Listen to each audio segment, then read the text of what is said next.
All right, my first video ever talking about a deck. We're going to be talking today about a deck that I tend to win most often with when I play it, which is, if you think about a four-person commander game, really good odds. And that is Nelly Borca Impulsive Accuser. I have no idea if this is going to show up or if it's in focus because we've never done a video like this before. But Drew is saying it's okay, so we're going to go with that. Either way, so this deck, a little bit of a story around it. I got it in February of this year because I went to DreamHack Dallas. I was in a pre-con event that was sponsored by Heavy Plays, like the creator. And sit down, we all got Murders at Karlov Manor pre-cons. And I ended up getting handed this, and I thought, oh, that's kind of cool. I've never played a political deck before.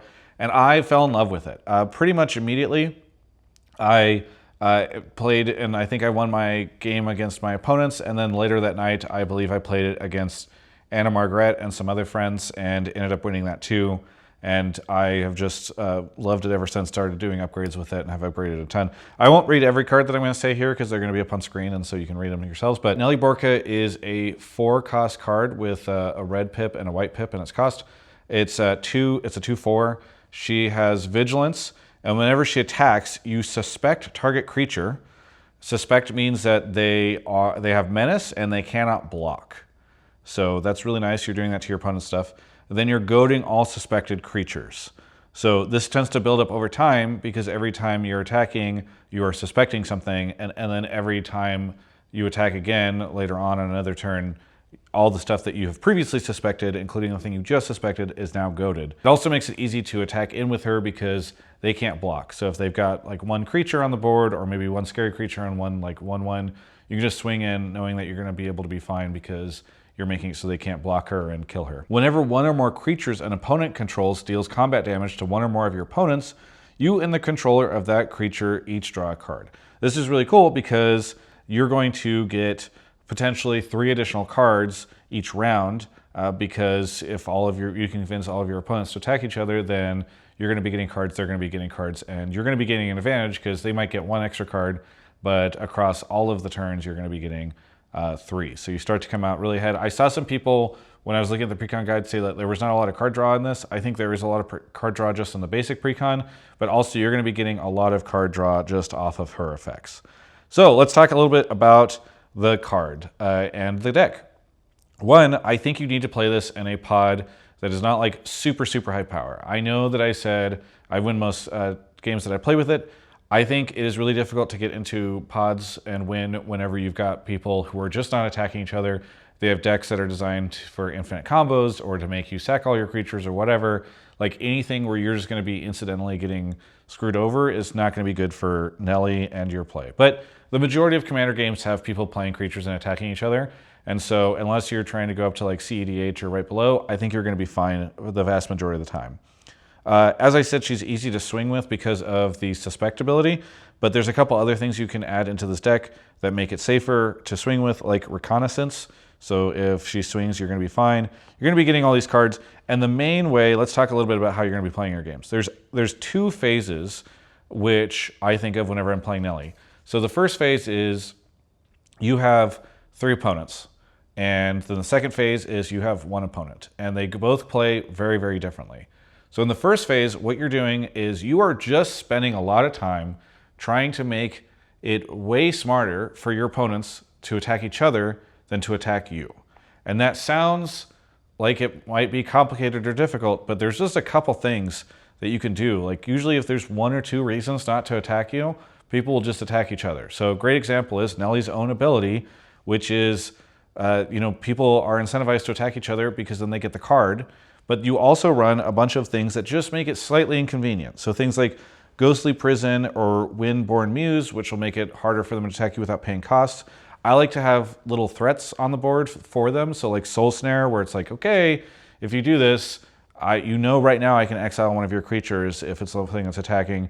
They start to learn over time, like, oh, every time I go and attack Travis or Nelly, like something bad happens. Either a card gets exiled, or they prevent all damage by using things like Everybody Lives, or they flash in like a Selfless Squire, something like that. And so they're just like, hey, Travis is not a threat. he's not playing big stuff, because that's the other thing, is you don't want to be making yourself a threat. You never want everybody to look at you and be like, oh my god, look at all the creatures on his board or her board. You want to be looking at as though you're somebody who, oh, it's fine, everybody else at the table is a threat, and I'll go deal with Travis whenever I've dealt with everybody else. That is what I tend to do, and I think it works out really well, because again, if it is difficult for somebody to attack you and you don't really give them much of a reason to, like you're not a threat, they don't need to take you down, they're just never going to do it.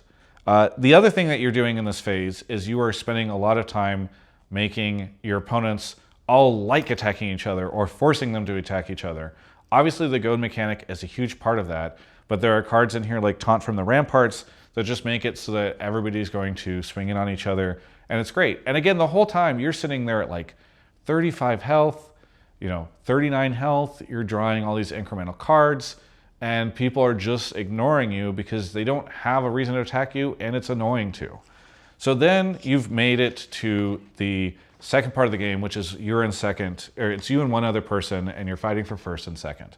And a lot of people I've heard talk about these kind of politics decks as like second place decks, where you're playing group hug, you're doing king making, you're doing all this stuff, and then you get, now suddenly you have to deal with like the monster that you've created. But what I have found is that this deck is really great at dealing with the opponent whenever it just becomes a one-on-one situation. And that's because a lot of the cards that we already talked about that discourage people from attacking you can also just stall things out for you once it becomes one-on-one. Because that's really what you're trying to do.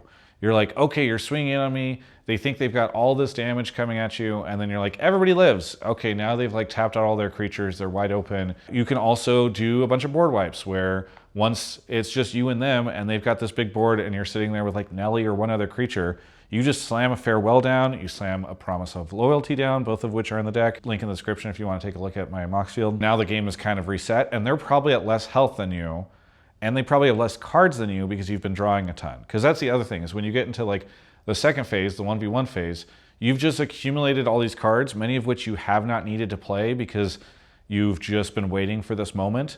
And now you're like ready and prepared for them while they've been wasting all their time on your opponents. The win cons that I have in this that I've won several games with, and they always feel so good whenever you win. Gisela, who does a really good job of just giving you something to slow down their ability to attack you while also dealing extra damage to them and just kind of like beating them in the race. But the ones that feel most satisfying are things like Hot Pursuit, where suddenly you gain control of a bunch of their creatures, you swing in on them. It's great. I like Prisoner's Dilemma whenever you're getting close to that 1v1 phase where everybody's going to lose a bunch of health and get angry with each other. Probably my favorite card to play in the deck. Every time I play it, I cackle. Deflecting Palm is really cool as well. It's just like they're swinging at you and you're like, nope, it's all going back at you. And then my favorite card that I've ever won a game with, or combo, I had Brash Taunter out, which again serves as a way to make people not want to attack you, but also gives you that win con in the end.